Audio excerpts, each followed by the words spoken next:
हरे कृष्णा। नमो ओम विष्णुपादाय कृष्णा पृष्ठाय भूतले श्रीमते भक्ति वेदांत स्वामिनिति नामिने। हरे कृष्णा कृष्णा कृष्णा हरे हरे, हरे राम राम राम हरे हरे। श्रील एसी भक्ति वेदांत स्वामी प्रभुपाद की जय। आचार्य महात्मा गांधी जी की जय। भगवद गीता 2020 में आपका स्वागत है। आज की श्लोक संख्या छठे अध्याय का 42वां श्लोक। हम भगवान उत्तर दे रहे हैं अर्जुन को। अर्जुन ने भगवान से प्रश्न किया है कि जो योगी, जो साधक अपनी योग की गति में, साधना में पूर्णता प्राप्त नहीं करते हैं और योग भ्रष्ट हो जाते हैं, उनकी क्या गति होती है? क्या वो बादलों के जैसे छिन्न भिन्न हो जाते हैं या नहीं? वे छिन्न भिन्न हो जाते हैं, उनकी क्या गति होती है? हम कल चर्चा चल रहे थे। भगवान ने कल पहला बताया कि क्या होता है। पहले तो भगवान ने उन्हें आश्वासन दिया छठे अध्याय के 40वें श्लोक में कि वो कभी भी दुर्गति के प्राप्त होते ही नहीं है। जो योग के प्राप्त पार्थ नैवेह नामुत्र विनाशस्तस्य विद्यते न ही कल्याणप्रद कश्चित् दुर्गतिम तात गच्छति। योग भ्रष्ट कभी दुर्गति को प्राप्त नहीं होते हैं। और कल हम चर्चा कर रहे थे छठे अध्याय के 41वें श्लोक में, जिसमें भगवान कहते हैं कि योग भ्रष्ट जो साधक है वह सबसे पहले तो जो पुण्यवान लोग होते हैं, पुण्य करने वाले लोग होते हैं, उनके लोक को प्राप्त करते हैं और वहां पर अनेकों वर्षों तक रहते हैं, भोग और सुख को भोगते हैं और फिर पुनः ऐसे कुल में इस पृथ्वी पर, इस मृत्युलोक में जन्म लेते हैं जो श्री संपन्न भी होते हैं और साथ में जो शुद्ध, पवित्र और सात्विक भी होते हैं। जिस परिवार में ये दोनों गुण होते हैं, ऐसे घर में वे जन्म लेते हैं इस पृथ्वी पर। अब और हमने ये भी देखा कि जो भगवान ने पहले भी, हमने इसको जो श्लोक को जोड़ा था दूसरे अध्याय के 42 और 43वें श्लोक में, जहां पर भगवान ने बताया था कि जो वेद है उनमें अनेक प्रकार के राजसिक यज्ञ, दान, तप, कर्म बताए गए हैं और उनको करने से इस जन्म में और अगले जन्म में सुख, ऐश्वर्य की प्राप्ति होती है। और 9वें अध्याय के 20वें 21वें श्लोक से भी जोड़ा था, जहां पर भगवान कहते हैं कि कुछ लोग स्वर्ग के भोगों को भोगने के अति इच्छुक होते हैं और वो उसके लिए अपने आप को पवित्र करते हैं, इसी की मैं स्वर्ग जा सकूं और स्वर्ग जा करके वहां के सुख भोग सकूं। उनकी इच्छा उतनी ही होती है, उनकी इच्छा भगवान को पाने की नहीं होती है। इस प्रकार अपने आप को पवित्र करने का, यज्ञ, दान, तप करने का पीछे उनका उद्देश्य इतना ही होता है कि मैं स्वर्ग को प्राप्त हूं और स्वर्ग के सुख को भोगूं। और इस प्रकार वे अपने आप को पवित्र करके स्वर्ग को प्राप्त भी करते हैं, वहां पर सुख भोग भी भोगते हैं, उतने जितने उन्होंने पुण्य कर्म फल अर्जित किए हैं। जैसे जैसे वे सुख भोग भोगते हैं, वैसे वैसे उनके पुण्य कर्म फल कम होते जाते हैं और जब पुण्य कर्म फल शून्य हो जाते हैं तो वो पुनः इस धरती पर आते हैं। और तब वो क्या होता है उनका, ये उनके जो बाकी के कर्म फल हैं उसके ऊपर आधारित रहेगा। तब वो ऐसा नहीं कहा है भगवान ने 9वें अध्याय के 20वें 21वें श्लोक में कि वे पुनः आकर के श्रीमान, पवित्र, शुद्ध, सज्जन, सात्विक कुल में जन्म लेते हैं। ऐसा नहीं है उनके साथ, क्योंकि उन्होंने अपने पुण्य फल शून्य कर दिए हैं तो अब उनका जन्म किसी भी परिवार में हो सकता है। और उसी प्रकार भगवान ने यह भी नहीं कहा कि वे योगियों के घर में जन्म ले लेंगे। जो दूसरा अध्याय था उसमें भगवान ने बताया कि भोग और जन्म के प्रति जो आसक्त होते हैं वे इस प्रकार अगला जन्म पाते हैं, जिसमें उन्हें संपन्नता तो मिलती है परंतु शुचि नहीं मिलती है, उन्हें पवित्रता नहीं मिलती है। तो वो हो सकता है वे किसी डाकू के घर, राजनेता के घर, कोई गलत व्यवसाय करने वाले के घर पे जन्म लेते हैं, जहां पे उन्हें संपन्नता मिलती है परंतु पवित्रता, शुद्धि, सात्विकता नहीं मिलती। वे घोर कर्मों में लगते हैं और अपने आप को पतन की तरफ ले जाते हैं। तो ये मार्ग भगवान ने भगवत गीता में अलग अलग स्थानों पर बताए। इन सब को जोड़ करके पढ़ना चाहिए। और आज भगवान बताएंगे, भगवान ने एक योग भ्रष्ट के लिए भगवान ने 2 पर्याय बताए। पहला पर्याय भगवान ने छठे अध्याय के 41वें श्लोक में बता दिया। आज भगवान छठे अध्याय के 42वें श्लोक में दूसरा पर्याय बताएंगे। अथवा, अथवा शब्द का भगवान ने इस श्लोक के प्रारंभ में ही प्रयोग किया है। अथवा योगिनामेव कुले भवति धीमताम एतद्धि दुर्लभतरम लोके जन्म यदिदृशम। हिंदी अनुवाद गीता यथारूप श्रील प्रभुपाद। अथवा यदि दीर्घ काल तक योग करने के बाद असफल रहे तो वह ऐसे योगियों के कुल में जन्म लेता है जो अतीत बुद्धिमान है। निश्चय ही इस संसार में ऐसा जन्म दुर्लभ है। English translation Gita as it is Swami Prabhupada. Or he takes his birth in a family of transcendentalists who are surely great in wisdom. Verily such a birth is rare in this world. इस श्लोक में प्रयोग किए गए संस्कृत शब्दों के अर्थ हैं अथवा या, योगी नाम विद्वान योगियों के, एव निश्चय ही, कुले कुल में, परिवार में, भवति जन्म लेता है, धीमताम परम बुद्धिमानों के। दूसरी पंक्ति, एतद यह, ही निश्चय ही, दुर्लभ तरम अत्यंत दुर्लभ, लोके इस संसार में, जन्म जन्म, यद जो, दृशम इस प्रकार का है। इस श्लोक का तात्पर्य गीता यथारूप स्वामी प्रभुपाद के द्वारा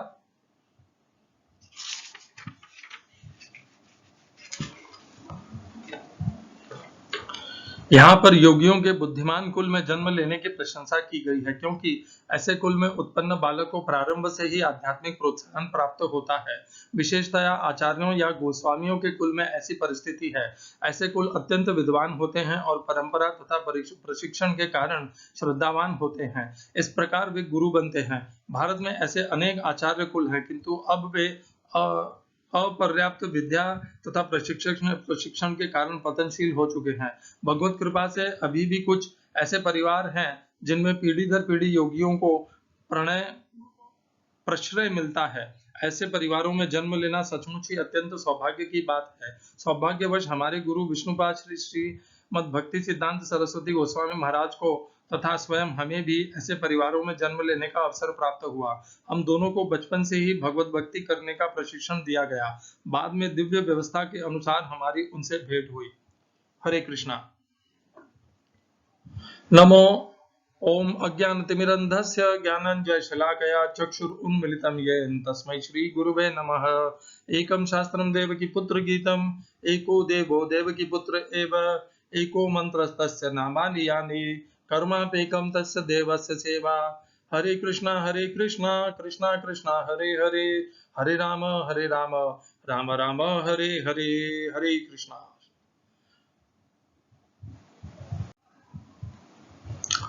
इस श्लोक को भगवान ने अथवा शब्द से ही प्रारंभ किया है, अथवा।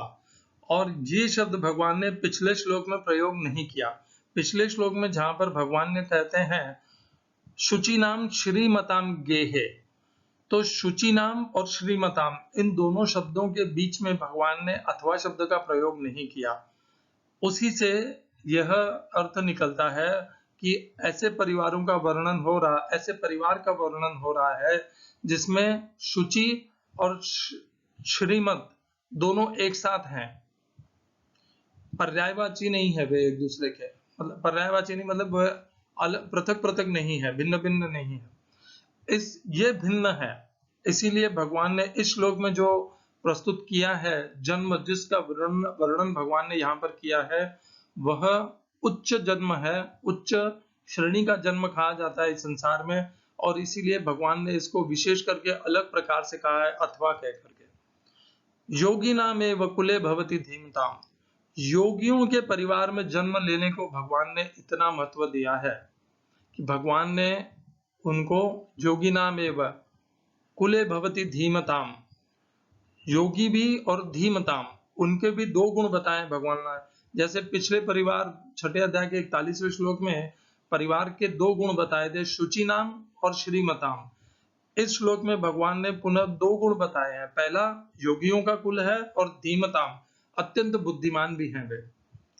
एतद्धि दुर्लभतरम जोके लोके जन्म यदिदृशम, और इस प्रकार के कुल में जन्म लेना इस संसार में सबसे दुर्लभ माना गया है। ये भगवान के वचन है। ये अलग बात है कि हम इस प्रकार के कुल में जन्म लेने के पश्चात भी हम अपना पतन कर लेते हैं। मुझे ऐसा कहना तो नहीं चाहिए, और शायद मैं जो उदाहरण दूंगा वो इस भगवान के श्लोक के विपरीत भी हैं, परंतु कई बार ऐसे दुर्लभ जन्म मिल भी जाते हैं तो भी मनुष्य अपना उद्धार नहीं करता और अपना पतन कर लेता है। उद्धरेद आत्मन आत्मानम नात्मानम अवसादयेत आत्मैव आत्मनो बंधु आत्मैव रिपुरात्मनः। भगवान की कृपा से ऐसे योगियों के परिवार में जन्म लेने के पश्चात भी मनुष्य अपने आप को दुर्गति में ले जाता है। इसके 2 उदाहरण प्रस्तुत करूंगा आपके सामने। महात्मा गांधी अत्यंत विलक्षण योगी, अत्यंत बुद्धिमान, अत्यंत धीर। उनके 4 पुत्र, चारों के चारों पुत्र महात्मा गांधी जी के अनुशासन को, उनके अध्यात्म को स्वीकार नहीं कर पाए, अपने अंदर उसको आत्मसात नहीं कर पाए। उनका एक बेटा तो चोरी भी करता था, शराब भी पीता था, जुआ भी खेलता था, सब कुछ करता था। मैं बुराई नहीं करना चाहता, बस कहना चाहता हूं कि योगियों के कुल में पैदा हुए, बुद्धिमान पिता मिले, अच्छी संगति मिली, बचपन से शिक्षा भी मिली, परंतु क्या पाया? कुछ नहीं। वे उसे आत्मसात ही नहीं कर पाए। और वहीं करोड़ों लोग गांधी जी के केवल वचनों को सुन करके उन्होंने अपना जीवन परिवर्तन कर लिया, और गांधी जी के जो परिवार में ही उनके पुत्र थे वो उनको, उनके वचनों को, उनके अनुशासन को, उनके दिए हुए उपदेशों को आत्मसात नहीं कर पाए, उससे अपने स्वयं का उद्धार भी नहीं कर पाए।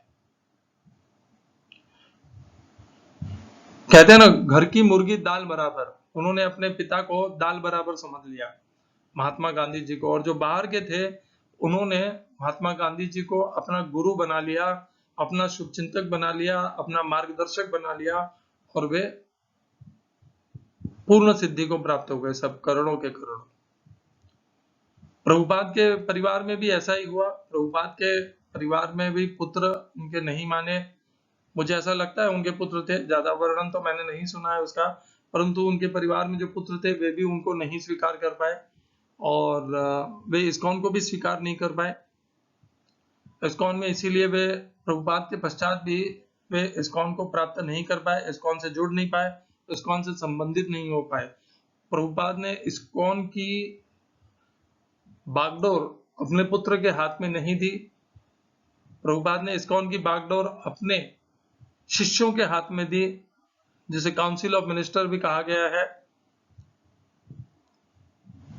प्रभुपाद ने इस्कॉन की बागडोर, इस्कॉन का संरक्षण उनके हाथों में दिया। उसी प्रकार गांधी जी ने भी अपनी संस्थाएं अपने पुत्रों के नाम पे नहीं की। उन्होंने, वैसे भी गांधी जी की संस्थाएं उनकी संपत्ति थी भी नहीं, वे सरकारी बन गई, और सरकार आज भी उनको चला रही है, और कुछ संस्थाएं बंद हो गई, जैसे खादी ग्रामोद्योग वगैरह। ये सब संस्थाएं तब से ही चल रही हैं और आज भी चल रही हैं। और भी ऐसी बहुत सी गांधी की संस्थाएं हैं गांधी जी की, जैसे गांधी सेवा सदन है, फिर संस्थाओं का गांधी स्मृति है, गांधी स्मृति है। मुझे सबके नाम इस समय स्मरण नहीं हो रहे, परंतु बहुत सी संस्थाएं गांधी जी की, वे सब सरकारी संस्थाएं बन गई है, और आज उन संस्थाओं में जो कुछ भी होता है वह सरकार के द्वारा निर्देशित होता है।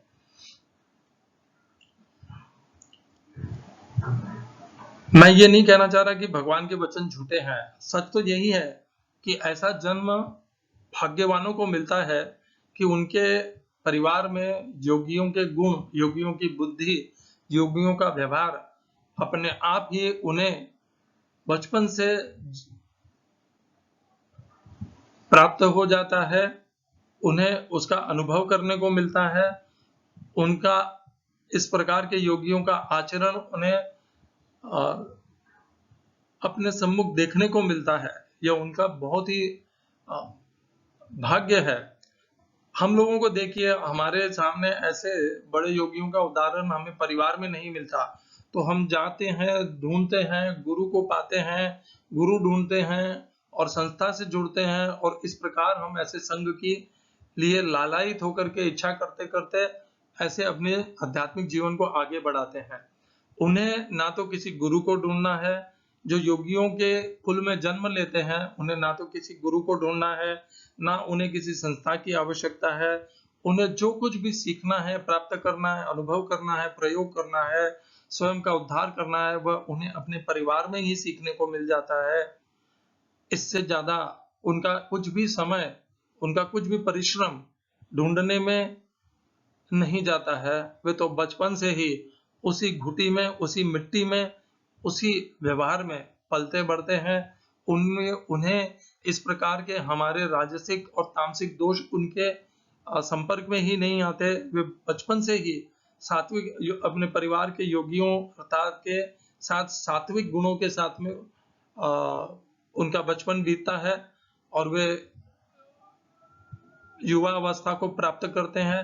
इसलिए बचपन से ही उन्हें ऐसे संस्कार, संस्कृति, अनुभव मिलते हैं कि किस प्रकार योगियों का आचरण होना चाहिए। ये सब उन्हें अपने आप जन्म के माध्यम से ही अपने ही परिवार में मिल जाता है, उन्हें बाहर जाकर के ढूंढने की आवश्यकता नहीं होती। तो यही है सबसे उनका बड़ा भाग्य कि उन्हें ढूंढने भी नहीं जाना पड़ता, उन्हें कोई भी समय उनका व्यर्थ नहीं होता। वे बचपन से ही उसी प्रशिक्षण में लग जाते हैं। अपने घर में ही उन्हें प्रशिक्षण मिल जाता है कि कैसे योगी बनना है, और वे उसे शीघ्रता से स्वीकार कर लेते हैं और बहुत कम उम्र में वे इस प्रकार प्रशिक्षण को प्राप्त करते हुए एक श्रेष्ठ योगी को इसी जन्म में श्रेष्ठ योगी में परिवर्तित हो जाते हैं। इसीलिए भगवान ने ऐसे जन्म को दुर्लभ कहा है। हम समझते हैं कि मुकेश अंबानी के घर में जन्म लेना दुर्लभ होता है, परंतु भगवान ने ऐसा नहीं कहा। भगवान ने नहीं कहा कि जेफ बेजोस या एलॉन मस्क के घर में जन्म लेना दुर्लभ होता है। नहीं, भगवान ने तो ये कहा कि योगियों के घर में जन्म लेना दुर्लभ होता है।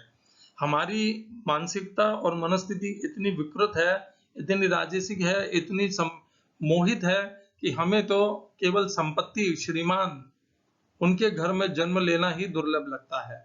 जबकि हकीकत यह है कि आप गरीब से गरीब के घर में भी जन्म ले लो, आप में संस्कार परिवार से यदि आपके पास से मिल गए तो आपने सब कुछ वहीं पे पा लिया, आपको कहीं बाहर जाने की जरूरत नहीं है। ये जीवन संपत्ति के लिए नहीं दिया गया है, ये जीवन दिया गया है अपनी योग साधना को पूरी करने के लिए। इस श्लोक से यह पूरा अर्थ निकलता है। दुर्लभतरम लोके जन्म यदि दृशम। चूंकि योगियों के घर में परिवार में जन्म लिया है, तो उसका उद्देश्य यही है कि शीघ्रता से इनकी योग साधना पूरी हो जाए।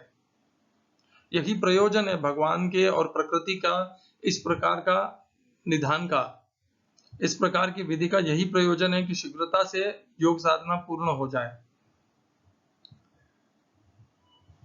भगवान ऐसे जो योग भ्रष्ट हो जाते हैं और पिछले जन्म में अच्छी साधना करके प्रगति कर लेते हैं और प्रगति करने के पश्चात भी किसी कारणवश योग भ्रष्ट हो जाते हैं, उनके ऊपर भगवान विशेष कृपा करते हैं। उन्हें सीधे सीधे अगले जन्म में ऐसे संपर्क में लाते हैं जो सीधा योगियों के ही संपर्क में उनका बचपन, उनका प्रशिक्षण सब कुछ हो जाता है, अपने ही परिवार में हो जाता है। परिवार में ही उन्हें गुरु भी मिल जाते हैं, सब कुछ मिल जाता है। ऐसे बहुत से इस्कॉन में भक्त हैं जो पहले पति पत्नी दीक्षा लेते हैं और उनके घर में ही जब उनके पुत्र पुत्री का जन्म होता है तो मैं देखता हूँ 4-4, 5-5, 7-7 साल के पुत्र पुत्री भगवान के नाम का महामंत्र जपते हैं, तिलक लगाते हैं, कंठी धारण करते हैं, वैष्णव वेशभूषा पहनते हैं, भगवत गीता और भगवान की पूजा करते हैं, श्री कृष्ण के शरण में रहते हैं। यही है वही योगियों का जन्म।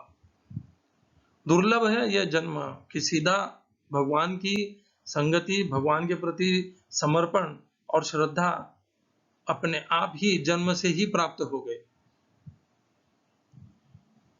उसके पश्चात भी बहुत से लोग भटक जाते हैं, क्योंकि घर की मुर्गी दाल बराबर होती है। मैं ऐसे बहुत से परिवारों को भी जानता हूं कि उनके माता पिता श्रेष्ठ भक्त हैं, परंतु उनके पुत्र पुत्री में वैसा आचरण नहीं है, उसके प्रति उनकी कोई इच्छा नहीं है भक्ति के प्रति। वही महात्मा गांधी जी के पुत्रों का हो गया, वही श्रील प्रभुपाद के पुत्रों का हो गया। ये पुत्र पुत्री का होता ही ऐसे ही है। आपका पुत्र और पुत्री यदि आपके राह पर नहीं चले तो आश्चर्य मत लीजिए। महात्मा गांधी जी के भी नहीं चले थे, श्रील प्रभुपाद के भी नहीं चले थे। तो यदि हमारे पुत्र पुत्री हमारी राह पर नहीं चले तो उसमें आश्चर्य की क्या बात है। उसके लिए दुखी मत होइए, अपने मन को छोटा मत कीजिए। भगवान ने जो दिया है, जो परिवार दिया है, जो पुत्र पुत्री दिया है, उन्हें स्वीकार कीजिए, भगवान की विशेष कृपा समझ करके आगे बढ़िए। हरे कृष्णा। श्रील एसी भक्ति वेदांत स्वामी प्रभुपाद की जय। आचार्य महात्मा गांधी जी की जय।